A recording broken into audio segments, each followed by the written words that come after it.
Selamat pagi teman-teman, mari sama-sama kita memulai ibadah kita pada pagi hari ini.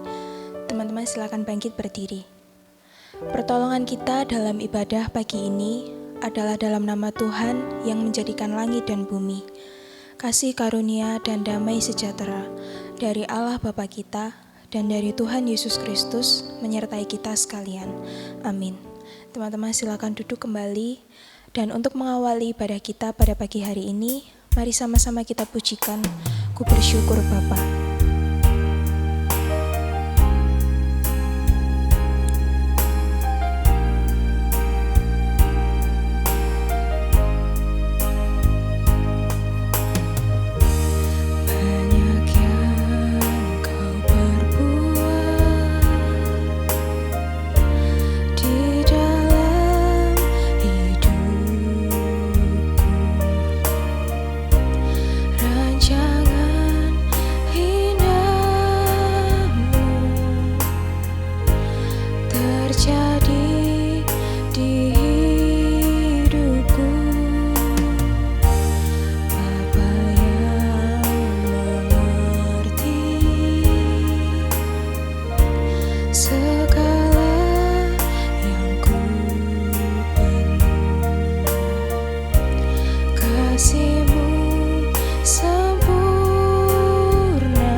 buat kasih setiamu di dalam hidupku.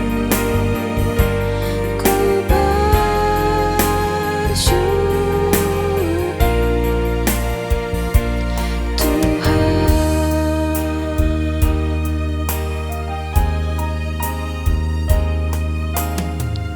Teman-teman, mari kita berdoa. Tuhan Yesus, kami bersyukur dan berterima kasih atas berkat yang masih Engkau berikan bagi kami hingga sampai hari ini. Ya Bapa, kami datang dengan hati yang sungguh-sungguh untuk memuji dan memuliakan nama-Mu. Berkatilah ibadah kami ini dari awal, pertengahan hingga akhir, supaya dapat berjalan dengan lancar. Berkati juga setiap perangkat yang kami gunakan. Berkati juga ya Bapa, supaya kami dapat mengerti akan firman yang nanti akan disampaikan. Terima kasih Tuhan Yesus, hanya di dalam nama-Mu kami sudah berdoa dan juga mengucap syukur. Amin. Teman-teman, dengan bangkit berdiri dan bertepuk tangan, mari sama-sama kita pujikan nyanyian kemenangan. Sekarang telah tiba keselamatan dan kuasa dan pemerintahan Allah kita, kuasa Dia yang diurapinya, karena telah dilemparkannya para penakwa kita. Sekarang telah tiba keselamatan dan kuasa dan pemerintahan Allah kita, kuasa Dia yang diurapinya, karena telah dilemparkannya para penakwa kita. Oleh darah anak domba, oleh kesaksian kita, iblis dikalahkan, kuasanya dihancurkan. Oleh darah anak domba,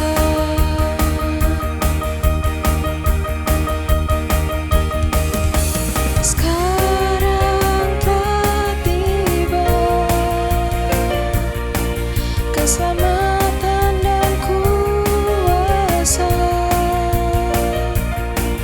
dan pemerintahan Allah kita, kuasa Dia yang diurapinya, karena telah dilemparkannya para penakwa kita. Oleh darah anak domba, oleh kesaksian kita, iblis dikalahkan, kuasanya dihancurkan. Oleh darah anak domba, oleh darah anak domba, oleh kesaksian kita, iblis dikalahkan, kuasanya dihancurkan. Oleh darah anak domba, iblis dikalahkan, kuasanya dihancurkan. Oleh darah anak domba, iblis dikalahkan, kuasanya dihancurkan. Oleh darah anak domba.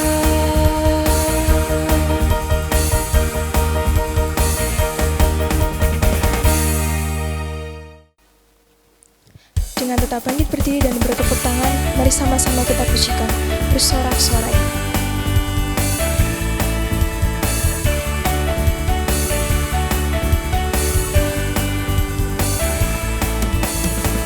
Bersorak-sorai, muliakan namanya, Dia berperang ganti kita.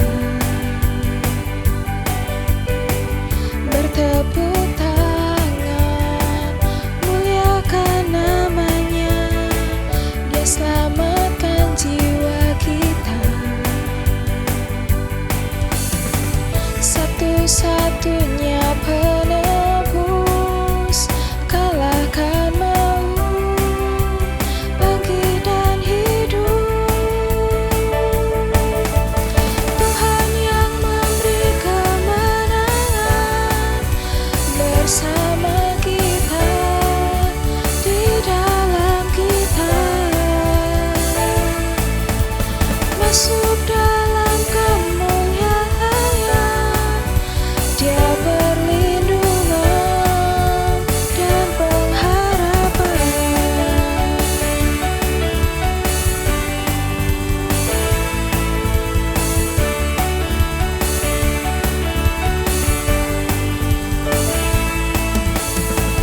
Bersorak-sorai, muliakan namanya. Dia berperang ganti kita.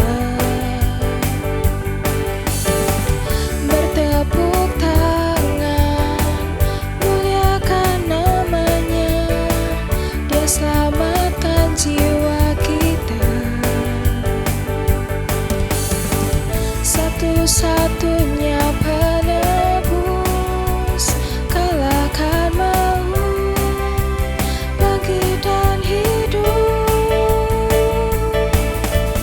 Tuhan yang memberi kemenangan bersama kita, di dalam kita. Masuk dalam kemuliaan, Dia perlindungan dan pengharapan. Tuhan yang memberi kemenangan bersama kita, di dalam kita. Masuk dalam kemuliaan, Dia perlindungan dan pengharapan. Dia perlindungan dan pengharapan. Perlindungan dan pengharapan.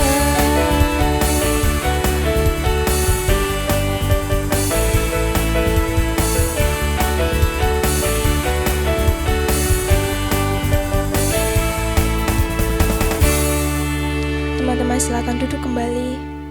Dan untuk mempersiapkan firman Tuhan yang akan kita dengar, mari kita pujikan waktu Tuhan.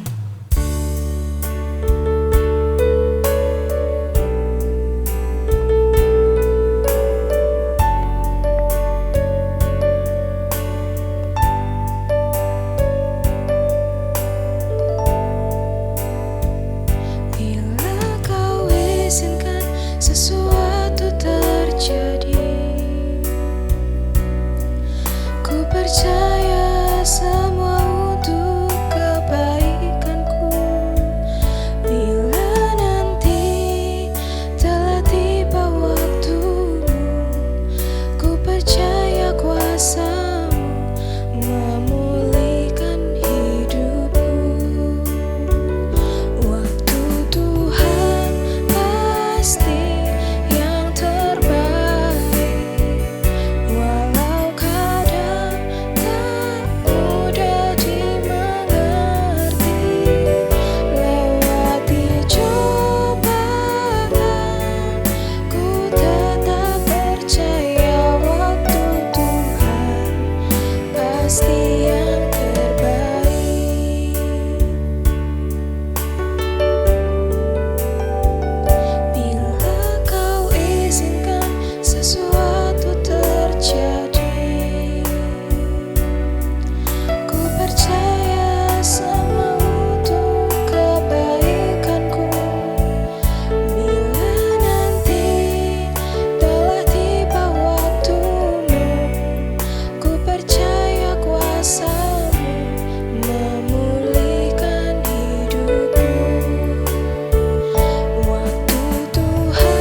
Shalom, selamat pagi rekan-rekan remaja yang dikasihi Tuhan.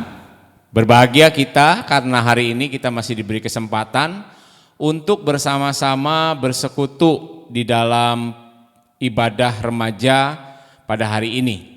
Dan kita akan bersama-sama merenungkan satu bagian firman Tuhan dengan tema The Second Miles. Ya, The Second Miles yang diambil dari Matius pasal 5 ayat yang ke-41. Matius pasal 5 ayat yang ke-41 saya akan bacakan. Dan siapapun yang memaksa engkau berjalan 1 mil, berjalanlah bersama dia sejauh 2 mil. Ya, ini yang dimaksud dengan second mile tadi, ya. Mari kita akan berdoa sebelum kita merenungkan firman Tuhan. Bapa di dalam surga, terima kasih, kami bersyukur karena hari ini Engkau masih memberikan kami waktu dan kesempatan serta kerinduan untuk bersama-sama bersekutu di rumah Tuhan. Berkatilah kami meskipun secara online kami beribadah, tetapi biarlah hati kami tetap fokus pada firman Tuhan, hati kami tetap fokus kepada apa yang Tuhan mau. Terpujilah Engkau Bapa, berkatilah kami semua, pakai juga setiap jaringan internet, setiap hal yang kami pakai, device yang kami gunakan supaya mendukung kami dalam ibadah pagi ini. Dalam nama Tuhan Yesus kami berdoa dan bersyukur. Amin. Saudara-saudara, the second miles, ya, ini merupakan satu tema yang menarik menurut saya. Dan saya akan mendahului dengan satu pertanyaan, siapakah menurut teman-teman yang disebut sebagai pengikut Kristus? Siapa yang ada dalam bayangan kita ketika mendengar kata pengikut Kristus? Mungkin kita akan mengidentifikasikan mereka yang mengikut Kristus adalah orang-orang yang beribadah tiap minggu ke gereja, atau mungkin secara online tiap minggu beribadah, atau mereka yang suka dengan lagu-lagu rohani, atau mereka yang punya aksesoris berbau rohani, berbau Kristen, atau mungkin mereka yang bernamanya juga cukup melekat dengan kekristenan, atau mungkin di rumahnya terpasang ornamen-ornamen kekristenan.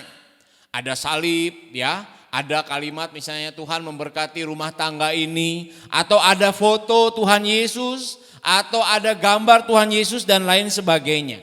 Ya, memang semua itu bisa saja mengidentifikasikan bahwa seseorang adalah seorang pengikut Kristus.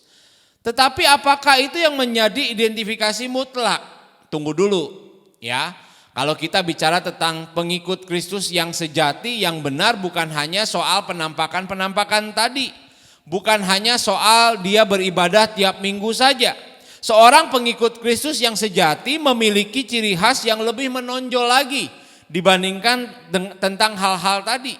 Yaitu kehidupannya yang meniru dan kehidupannya yang melakukan keteladanan Kristus dalam kehidupan setiap hari. Baik dalam setiap waktunya, baik dalam pikirannya, baik dalam sikapnya, ataupun juga dalam tutur katanya.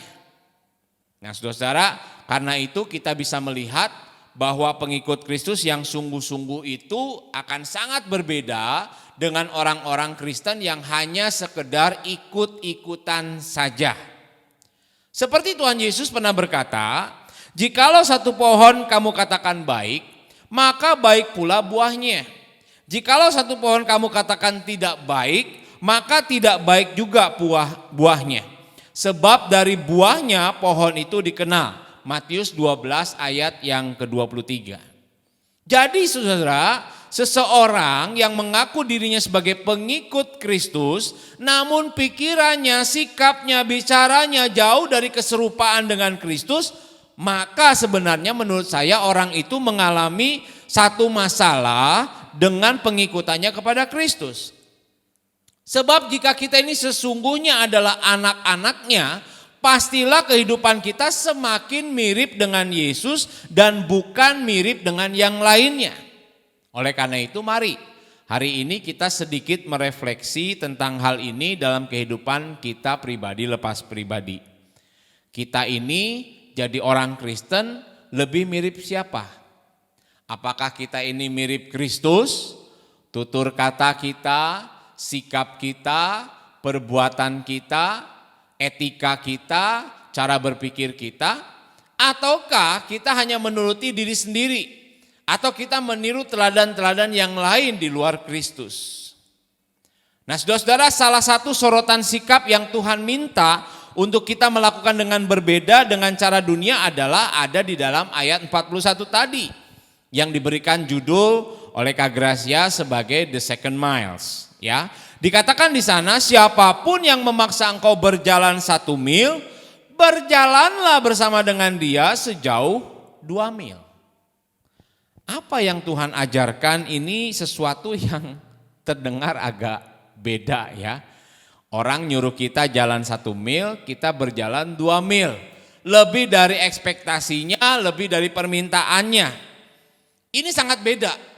Kalau kita dipaksa untuk berjalan oleh orang dan kita tidak mau, kita akan tolak. Tetapi dalam bagian ini seolah-olah menambahinya menjadi lebih banyak, yaitu sejauh 2 mil. Nah kita akan belajar melihat bagian ini dengan lebih jelas. Kenapa? Karena inilah gaya hidup kekristenan yang benar, yang Tuhan inginkan untuk kita lakukan di dalam dunia yang sudah jatuh dalam dosa.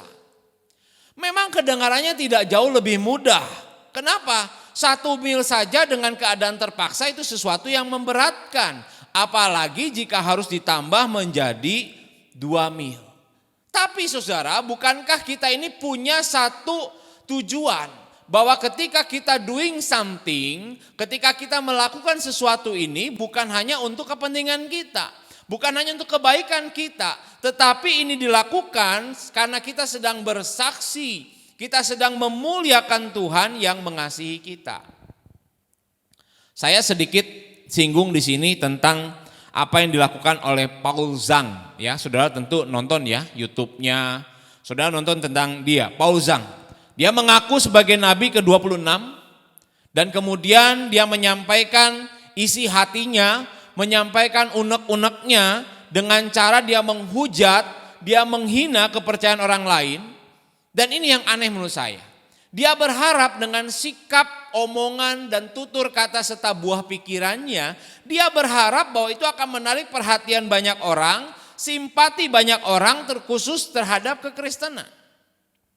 Menurut saya ini salah besar, saudara. Ini satu kekeliruan yang luar biasa besar. Kenapa? Bukan membuat orang makin simpati, bukan membuat orang mendukung kekristenan, justru saya melihat sesuatu yang terbalik. Dia sedang mempermalukan dan tidak sesuai caranya dengan apa yang Tuhan kehendaki. Dia seolah sedang membalas kejahatan dengan kejahatan. Dia memperlakukan orang lain dengan buruk. Karena apa? Karena dia merasakan dan pernah mengalami sesuatu yang buruk. Dalam bagian ini Yesus katakan kita harus jadi orang Kristen the second miles. Yang artinya apa? Kita beda dong dengan dunia. Kita tidak membalas kejahatan dengan kejahatan. Kita tidak membalas kebencian dengan kebencian. Orang-orang Kristen second mile akan melakukan sikap yang berbeda bahkan yang tidak pernah dipikirkan oleh cara dunia. Bayangkan saja sederhananya disuruh jalan 1 mil tapi kemudian berjalan 2 mil. Ini gak pernah dipikirkan oleh siapapun selain daripada Tuhan sendiri. Nah bagaimana supaya kita lebih mengerti bagian ini? Tentu kita perlu tahu latar belakangnya. Pada masa dulu saudara ada semacam peraturan yang tidak tertulis ya. Catat peraturan yang tidak tertulis. Bahwa ketika para serdadu Romawi sedang melakukan sebuah perjalanan dalam rangka kepentingan negara. Maka mereka berhak memerintah siapa saja. Nih memerintah siapa saja yang mereka temui untuk membawa barang-barang bawaan mereka sejauh 1 mil. Biasanya menurut cerita, menurut sejarah, barang yang dibawa oleh tentara Romawi, seorang tentara Romawi itu beratnya hampir 50 kilo. Ya. Sedangkan 1 mil itu kira-kira 1,6 kilo. Lumayan saudara ya. Itu perjalanan yang melelahkan, yang cukup jauh ditambah lagi dengan beban yang berat. Orang-orang yang diperintah oleh kerajaan Romawi atau tentara Romawi ini, mereka suka tidak suka, mau tidak mau, senang tidak senang harus melakukannya. Apalagi kalau kemudian mereka itu adalah orang-orang jajahan dari bangsa Romawi. Mereka harus mau melakukannya. Karena itu saudara perkataan ini sebenarnya agak sulit diterima oleh orang-orang Yahudi. Kenapa? Waktu itu mereka sedang dijajah oleh orang Romawi dan kemudian ada seorang bernama Yesus mengatakan kalau kamu dipaksa jalan 1 mil, jalanlah 2 mil. Oh, mereka lihat serdadu Romawi aja sudah enek, mereka sudah muak, mereka ingin membasminya. Ini malah dipaksa untuk membawa barang mereka, itu sama saja dengan membantu para penjajah yang sedang menjajah mereka. Enggak gampang diterima. Oleh karenanya perkataan Yesus ini sebenarnya kalau mau dibicarakan ini sebagai sesuatu yang nampak mustahil untuk dilakukan oleh orang-orang Yahudi. Bagaimana mereka mau berjalan 2 mil sedangkan menuntaskan 1 mil aja udah gak mau. Yang nyuruh penjajah, bukan keluarganya, bukan temannya, bukan sohibnya, tapi penjajah. Ya betul memang, secara manusiawi pasti kita menolak.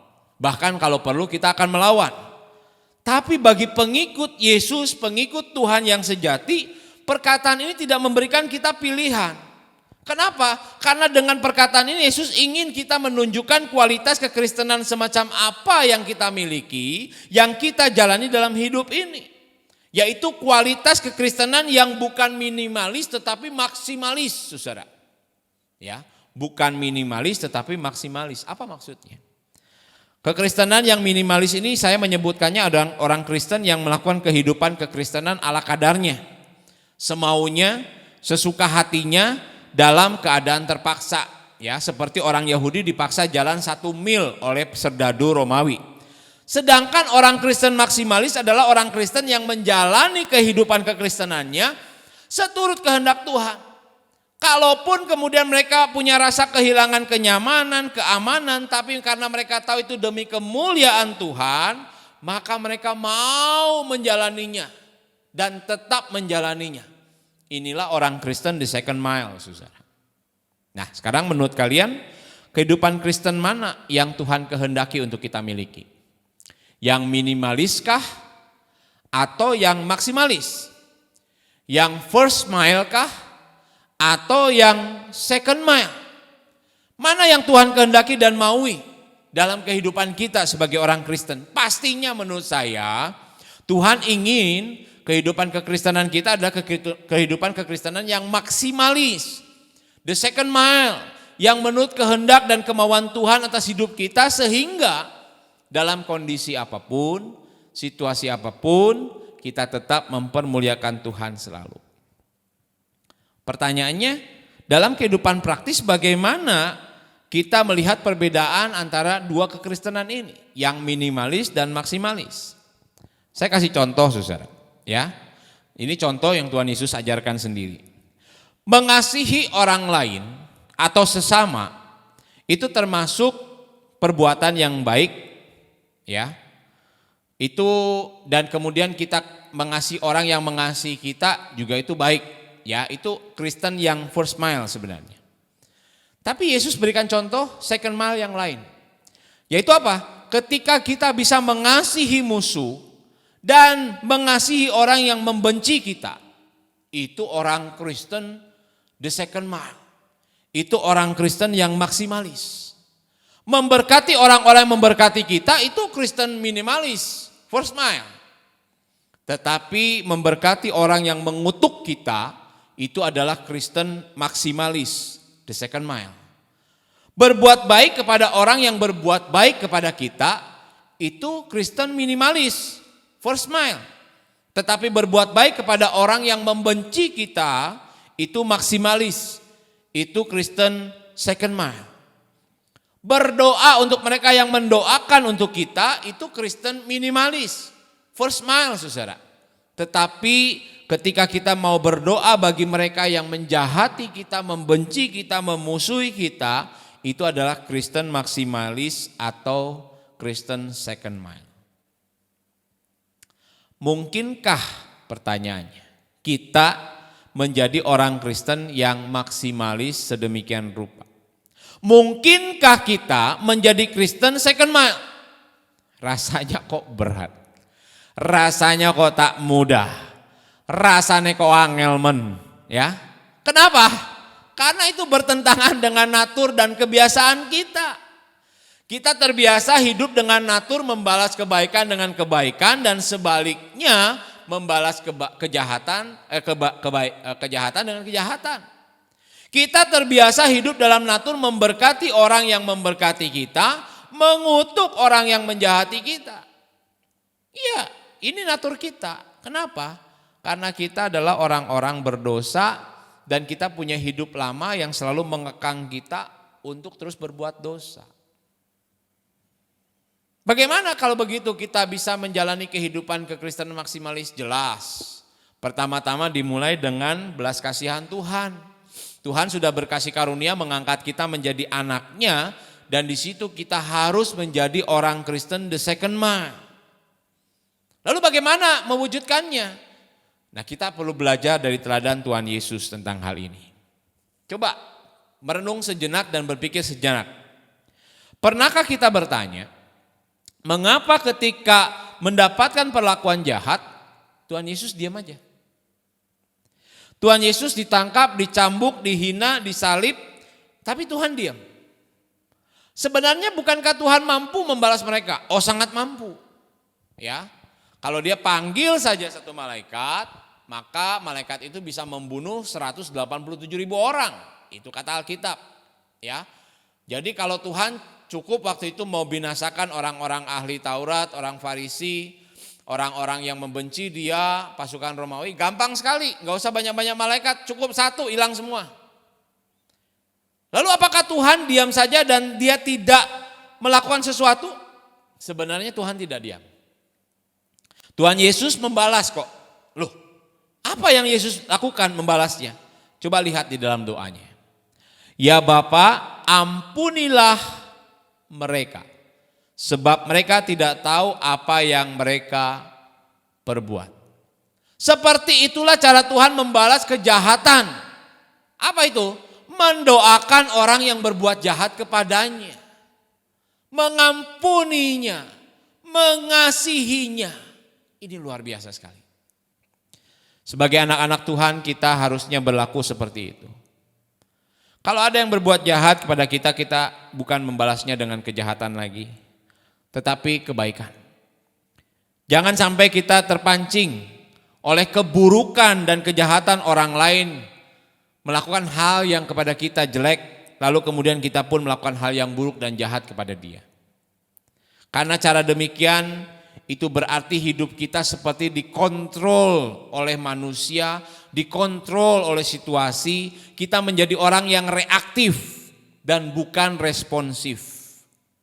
Kita orang Kristen maksimalis harus hidup, dipenuhi hidup yang dikontrol oleh Roh Kudus, bukan manusia dan situasi. Kita bukan harus menjadi orang yang reaktif tetapi responsif terhadap apa yang menjadi kehendak Tuhan, yang Tuhan nyatakan melalui setiap perbuatan yang kita alami dalam kehidupan kita sehari-hari. Iblis mengajarkan membalaslah kebaikan dengan kejahatan. Dunia kita tinggal mengajarkan balaslah kejahatan dengan kejahatan dan kebaikan dengan kebaikan. Tapi Kristus mengajarkan kita kalahkanlah kejahatan dengan kebaikan. Roma pasal 12. Saudara, hidup seperti itu bisa kita lakukan jika hidup kita sungguh-sungguh dipengaruhi, dipimpin dan dikontrol oleh Roh Kudus. Karena hidup yang dipenuhi Roh Kudus akan menghasilkan buah roh seperti yang Allah nyatakan dan kehendaki.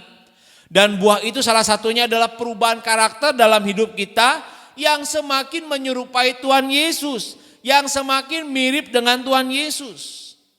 Dan dengan perubahan karakter itulah hidup kita menjadi seperti termostat dan bukan termometer. Apa bedanya termostat dengan termometer? Saudara tahu bedanya? Bedanya saudara, termometer itu diletakkan dalam tubuh kita, dia akan menyesuaikan dengan suhu tubuh kita. Kalau tubuh kita ini panas, dia akan naik, ya. Sebaliknya kalau tubuh kita ini dingin, dia juga akan turun. Kalau termostat enggak begitu. Termostat tidak bergantung pada kondisi tubuh kita. Termostat dapat memberikan suhu yang tetap untuk mendinginkan suatu ruangan. Termostat tidak terpengaruh oleh suhu sekitarnya. Malahan sebenarnya dia memberikan efek suhu yang dingin atau sejuk terhadap lingkungan sekitarnya. Orang Kristen harus seperti termostat. Keberadaan kita dalam dunia yang panas ini bukan untuk ikut-ikutan panas. Bukan sama dengan dunia, melainkan memberikan kesejukan dan kedamaian di dalamnya. Orang Kristen harus jadi pionir yang menunjukkan bahwa kekristenan itu beda. Kekristenan itu lain dengan orang dunia. Remaja Kristen harus memiliki karakter yang berbeda dengan remaja Kristen yang bukan Kristen. Bukan hanya harus baik, bukan hanya harus ramah, bukan hanya harus pinter. Bukan, tetapi mereka harus punya ketaatan terhadap firman dalam kehidupan sehari-hari. Karena dia bawa nama Tuhan. Karena dia sebagai saksi Tuhan. Saya tahu saudara, ini gak mudah. Di tengah-tengah pergaulan kita kadang-kadang kita melihat kalau kita diamkan orang yang berbuat jahat, kita diamkan orang yang membuli kita diamkan orang yang menghina kita, seolah-olah mereka semakin menindas kita, semakin menekan kita. Tapi saya mau katakan saudara bahwa hidup orang Kristen sesungguhnya bukan untuk menguasai ya orang lain, bukan.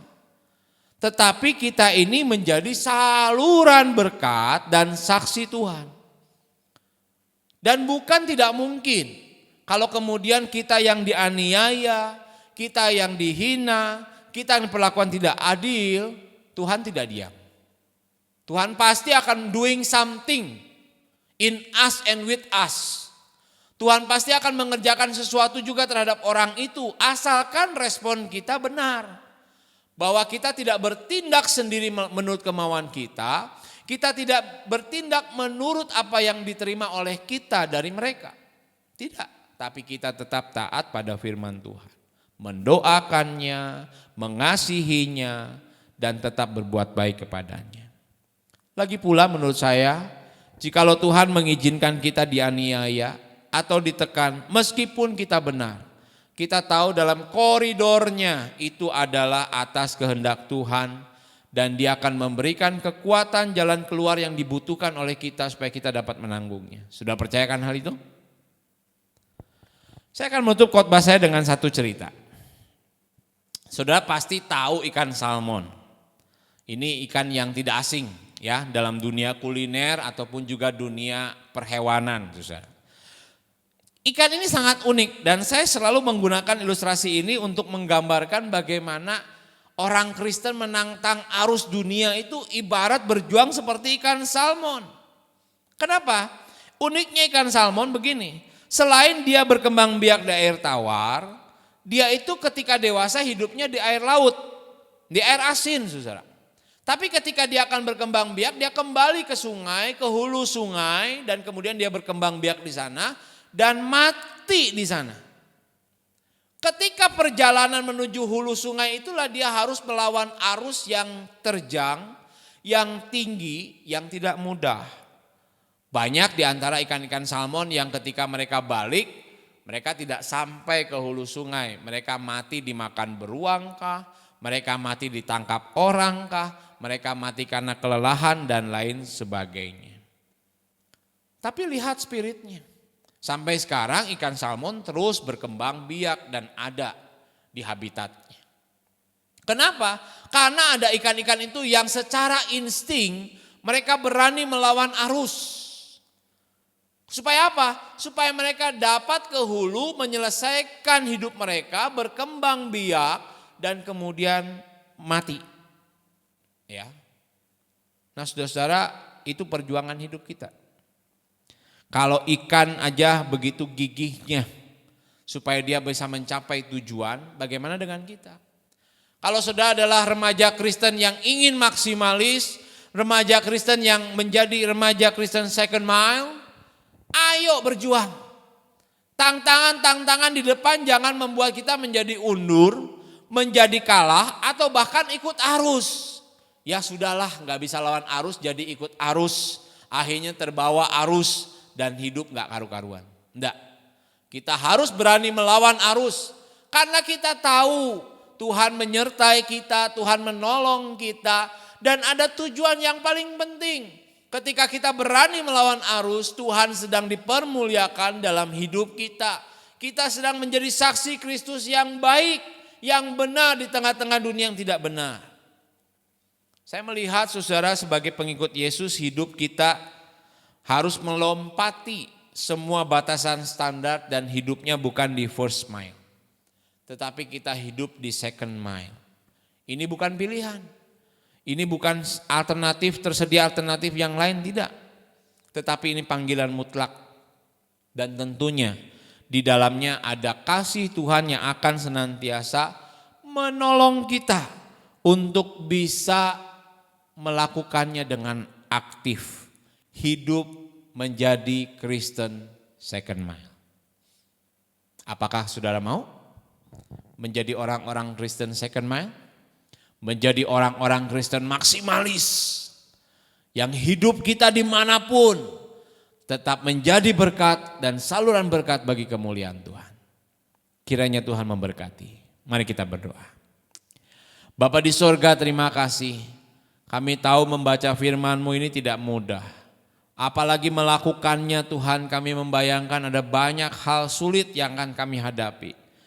Tetapi kalau kami mau hidup sebagai orang-orang Kristen second miles, orang-orang Kristen maksimalis, maka tidak ada pilihan lain selain daripada kami patuh, kami taat. Dan kami percaya ketika kami patuh, ketika kami taat, Tuhan menyertai kami, Tuhan menolong kami. Tuhan tidak akan membiarkan kami berjalan sendiri dan tertatih-tatih. Oleh karena itu tolong kami Tuhan. Mungkin hari-hari ini ada tantangan yang sedang kami hadapi dalam kehidupan kekristenan kami. Ada orang-orang yang sedang melakukan hal-hal jahat kepada kami. Ada keinginan membalas itu. Tuhan tolong kami. Lembutkan hati kami, ingatkan kami akan firman ini supaya kami boleh berbalik dan kami lebih taat kepada Tuhan. Terima kasih. Biarlah firman Tuhan terus mengontrol kami, menguasai kami, dan hidup kami dipenuhi roh, supaya hidup kami menampakkan buah roh yang betul-betul menyenangkan hati Tuhan dan menjadi saluran berkat bagi sesama kami. Terima kasih, terpujilah Engkau Bapa. Di dalam nama Tuhan Yesus kami berdoa dan bersyukur. Amin. Untuk meresponi firman Tuhan yang baru saja kita dengar, mari kita pujikan kembali waktu Tuhan.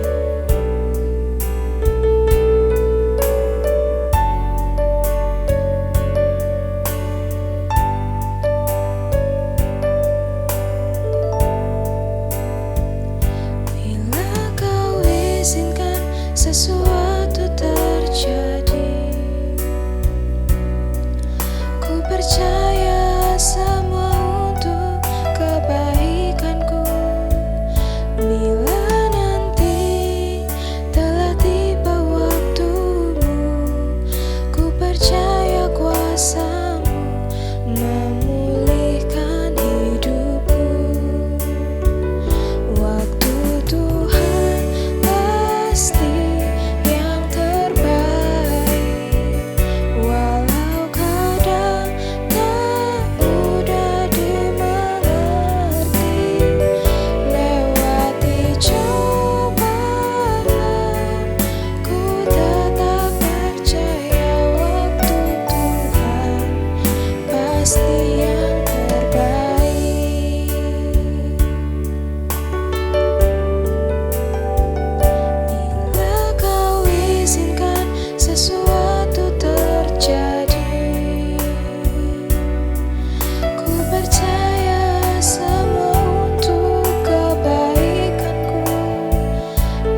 Yesus, kami bersyukur buat kesehatan dan berkat yang masih Tuhan berikan bagi kami hingga sampai hari ini, sehingga kami bisa menjalani aktivitas kami dengan baik dan juga bisa mengikuti ibadah hari ini.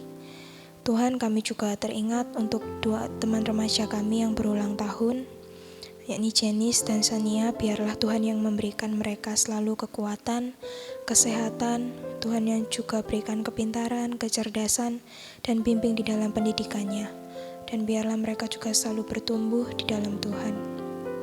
Tuhan, kami juga berdoa untuk program vaksinasi yang masih terus berjalan hingga sampai hari ini. Biarlah Tuhan yang memberikan kelancaran, serta vaksin tersebut dapat bekerja dengan baik di dalam tubuh orang yang menerimanya. Tuhan yang selalu menjaga, Tuhan yang selalu melindungi juga. Kami juga bersyukur Tuhan untuk pengampunan dosa yang telah Tuhan berikan bagi kami, dan kiranya Tuhan juga yang selalu memberikan kami kekuatan dan keteguhan agar selalu berbuat baik dengan orang-orang yang ada di sekitar kami. Terima kasih Tuhan, kami juga teringat untuk persembahan. Biarlah meskipun yang kami berikan tidak seberapa, tapi dapat bermanfaat untuk pekerjaan di rumah Tuhan. Terima kasih ya Bapa, hanya di dalam nama Tuhan Yesus kami sudah berdoa. Amin. Doksologi dan doa berkat, teman-teman silakan bangkit berdiri. Puji Allah Bapa Putra, puji Allah Roh Kudus, ketikanya yang Esa, pohon selamat sumber berkat.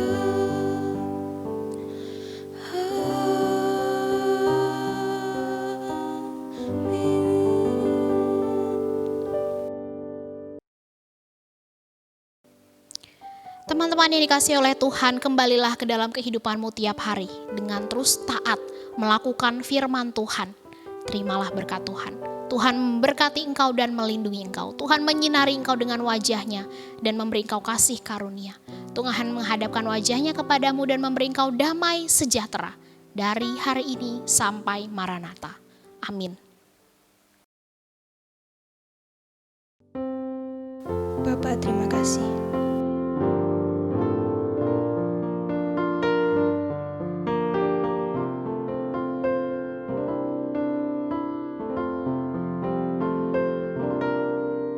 Bapa, terima kasih. Bapa, terima kasih. Bapa di dalam surga, puji terima kasih.